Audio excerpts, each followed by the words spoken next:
the captive free. The only name through which I find salvation. No name on earth has meant so much to me. Here now is Faith to Live By with Pastor Barber. In John chapter 19, verses 16 and 17, we read, "So he, Pilate, then handed him, Jesus, over to them, the crowd, to be crucified. They took Jesus, therefore, and he went out bearing his own cross to the place called the place of a skull, which in Hebrew is called Golgotha." Welcome to Faith to Live By. I'm Jim Barber. My sister Sherry Bowman comes and she plays the beautiful song, "The Old Rugged Cross."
The Bible has the answer. You have provided the questions, and we search the Scriptures for the answers. Question number 1.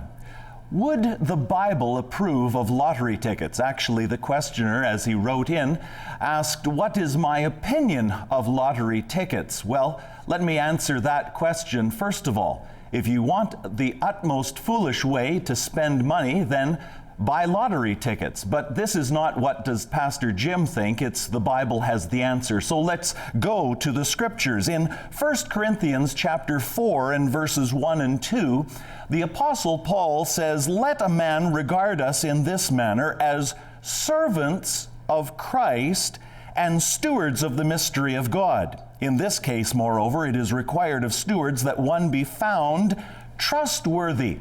When we consider the use of money, we are really dealing with stewardship. And this is the underlying principle that we come to. Does the Bible talk about lottery tickets? No, it does not. But it most certainly talks about what I call whole life stewardship. That is a stewardship not simply of our dollars, but of our time, of our talents, of our influence, and so much else. Whole life stewardship. And Paul, he puts his finger down on this very clearly.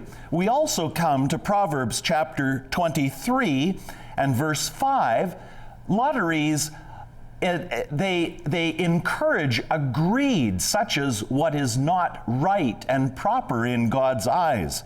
And Proverbs 23 verse 5 says, when you set your eyes on it, that is wealth, it is gone, for wealth certainly makes itself wings, like an eagle that flies toward the heavens. Also, we consider that the lotteries, they promote a greed that is especially a vain hope, and it particularly preys upon the poor. And so a person who has much wealth, they might say, well, look, it's certainly not hurting me.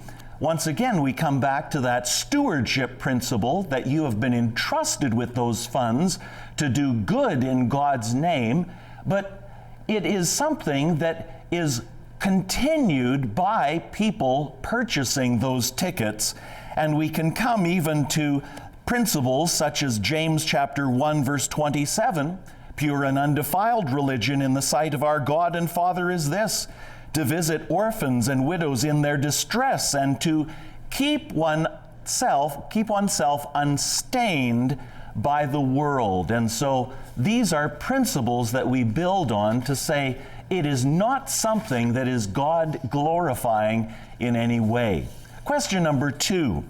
Are the sons of Korah mentioned in the book of Numbers and in the Psalms the same? Here we come to, first of all, to Numbers chapter 16 and verse 25 and following. We have the account of how that the sons of Korah, they rose up against Moses and they said, look, has God only spoken through you? There are others who deserve distinction, they deserve honor, they deserve praise, and so we're not going to listen to you. It's the rebellion of Korah, as is typically remembered in the Bible. And as you read there in the middle of chapter 16 of Numbers, you see that the ground opened up and swallowed these men whole into the ground. And the people, the rest of the children of Israel, they were terrified by what they saw. And there was a second rebellion that actually took place because the people then accused Moses of destroying these who led the first rebellion, but it was not Moses, it was God who did these things. Now, the question comes in the Psalms. We have various Psalms that are attributed to David, and then we have others who, in the inscription of the Psalms, it is stated that this is a song of the sons of Korah. Well, we go to Numbers chapter 26, and where it would have seemed that all of Korah's family was swallowed up in that ground opening up underneath him. Go to Numbers chapter 26 and verses 9 to 11 I read, the sons of Eliab, Nemuel, and Dathan and Abiram. These are the Dathan and Abiram who were called by the congregation who contended against Moses and against Aaron in the company of Korah when they contended against the Lord. And the earth opened its mouth and swallowed them up along with Korah when that company died, when the fire devoured 250 men, so that they became a warning. And then this additional note in verse 11, the sons of Korah, however, did not die, and so they must have continued to live, and in succeeding generations, they wrote some of the Psalms that we enjoy even today. Thank you for these questions. If you have a question, send it to us and we will use it on the air as quickly as we are able. Our mailing address is Faith to Live By, Box 426, Winnipeg, Manitoba, R3C 2H6. Heidi Taves and Rick Bowring come to sing My Wonderful Lord, and that is followed by Tim Sturby singing Redemption Draweth Nigh.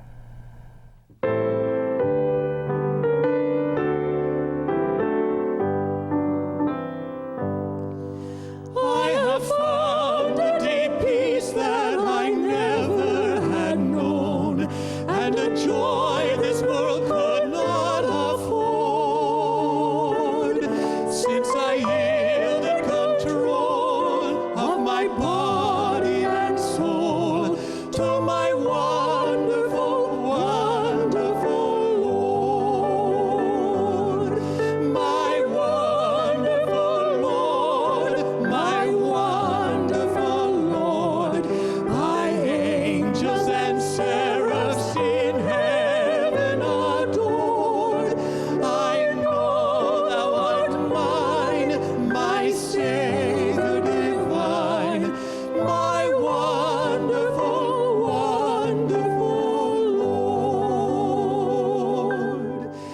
I desire that my life shall be ordered by thee, that my will be in perfect accord with thine own sovereign will, thy desires to fulfill, my wonderful, wonderful Lord. My wonderful Lord, my wonderful Lord. My angels and seraphs in heaven adored. I know thou art mine, my Savior divine, my wonderful, wonderful Lord. Thou art fairer to me than the fairest of earth, thou omnipotent, life-giving word. O thou ancient of days, thou art worthy all praise, my wonderful, wonderful Lord. My wonderful Lord, my wonderful Lord. My angels and seraphs in heaven adored. I know thou art mine, my Savior divine, my wonderful, wonderful Lord.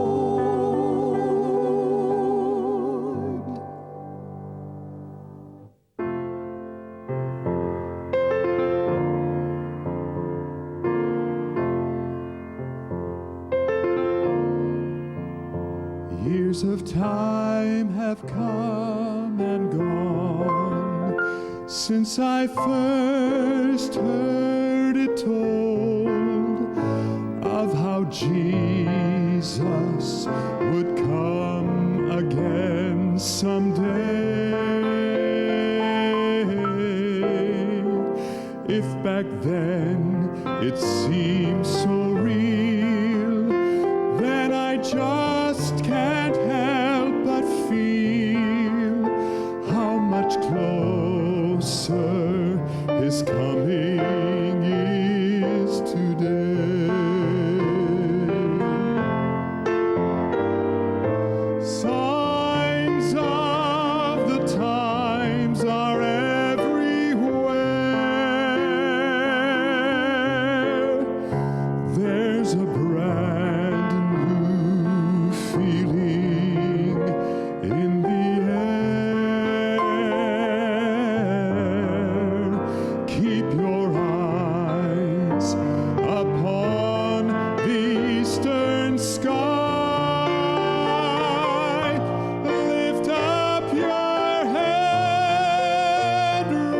redemption draweth nigh, and wars and strife on every hand, and violence fills the land. Still some people doubt he'll ever come again. But the word of God is true. He'll redeem his chosen few. Oh, don't lose hope. Soon Christ Jesus will descend. Signs of the time are everywhere, and there's a brand new feeling in the air. Oh, keep your eyes upon the eastern sky. Lift up your head, redemption draweth nigh. Lift up your head, redemption draweth nigh.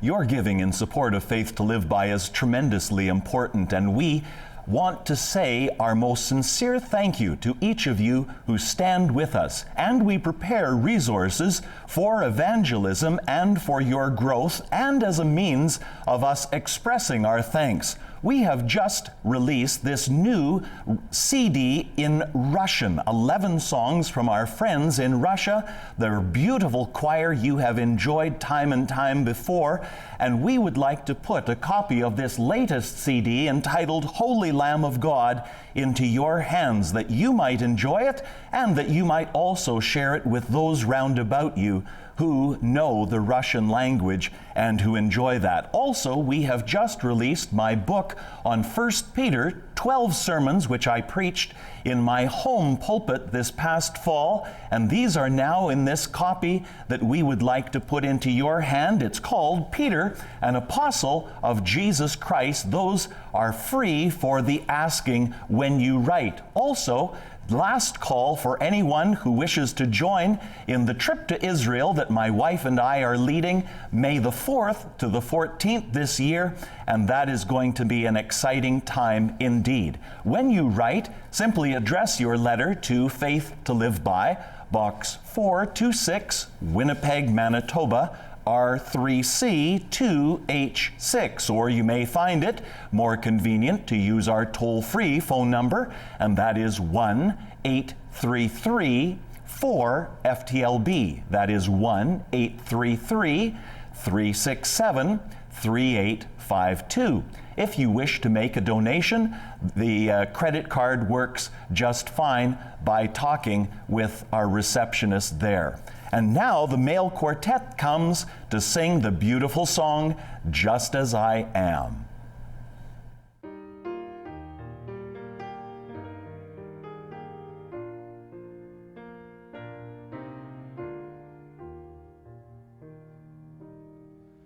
Just as I am, without one plea, but that thy blood was shed for me, and thou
joys and fears within, without, O Lamb of God, I come, I come.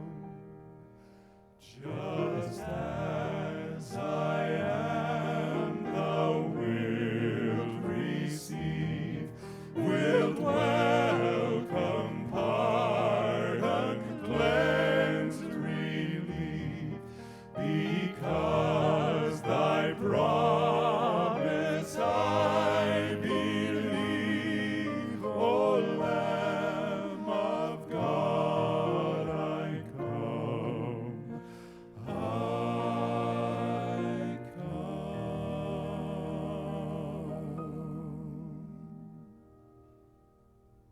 Likely one of the most frequent questions that is asked of us here at Faith to Live By is, how do I have confidence in knowing that I am going to heaven?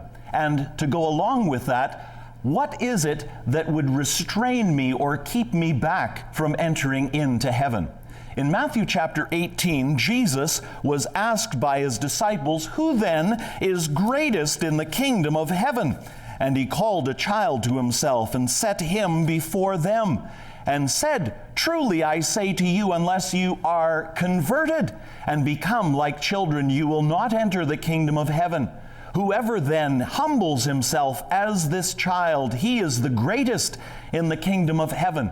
And whoever receives one such child in my name receives me. But whoever causes one of these little ones who believe in me to stumble, it would be better for him to have a heavy millstone hung around his neck and to be drowned in the depth of the sea." Jesus is speaking stern words here, stern words indeed, when he says that someone would be better to be drowned in the sea than to do such things as he is outlining here. Who is the greatest in the kingdom of heaven? Who is most certainly a shoo-in? Who is most definitely at the front of God's lineup to be escorted into the halls of glory? Jesus here in Matthew chapter 18 is speaking of the kingdom of heaven. And Matthew, he is taken up with this right from one end to the other. The kingdom of heaven, and most especially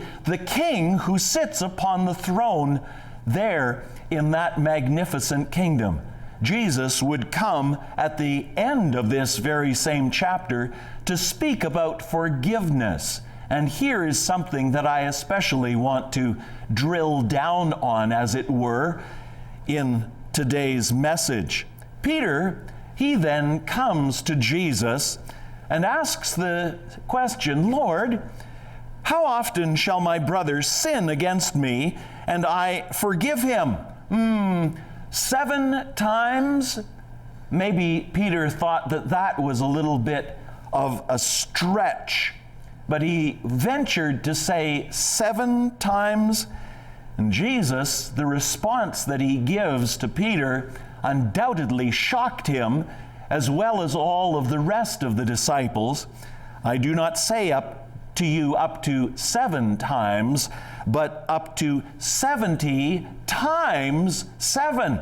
Now, of course, your quick math brings that to 490, but I'm sure that Jesus was in that. He was indicating even a far greater number, for the number 7, and it's multiplied by 10, and then multiplied together to bring 490. The number 7 is the perfect number, and so Jesus is extending, he's saying, just keep on forgiving that one who comes to you and asks of your forgiveness.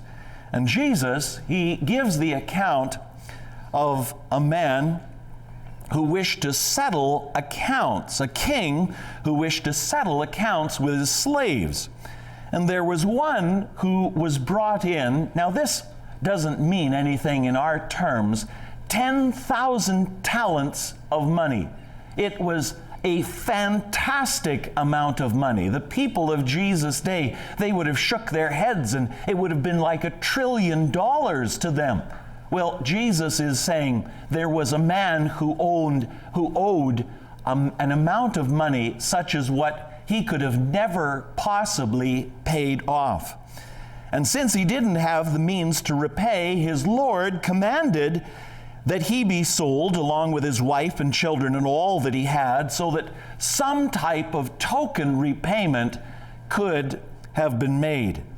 But the slave fell to the ground and prostrated himself before his master, saying, "Have patience with me, and I will repay you everything." And the Lord of that slave felt compassion and released him and forgave the debt. But that same man, he goes out and he finds another man who owed him just pocket change, as it were. And he said to him, "Repay what you now owe to me." And the man, he begged him and he said, "Look, I can't pay you right now, but give me time and give me opportunity, and I will repay you." But that man who had just received forgiveness was unwilling to forgive his fellow slave, and he took him and he threw him into jail until he was able to repay. There were other slaves who observed what had taken place, and they went to the great Lord, to the master of them all, and told what exactly had been done. And so that one who had been forgiven, he was brought before his great master. And the master said, "I forgave you. Should you not have forgiven others as well?" And Jesus, he is pressing hard upon us. Lord, even as we have been forgiven, would you forgive us as he has taught us in his model prayer to pray? Am I speaking to someone today and you're saying, "I don't have the joy of the Lord in my heart"? Is it because there is a grudge, because there is bitterness, because there is something that you are carrying because you have not forgiven your brother? And that the forgiveness that you so much want to receive from the Lord Jesus Christ is withheld because you are holding that grudge over someone else? Would you come to know the pure forgiveness, the joy of walking in the freedom from that burden by simply coming and forgiving, and then in rejoicing in what the Lord has done for you, his full and complete forgiveness? Yes, there's room at the cross for you.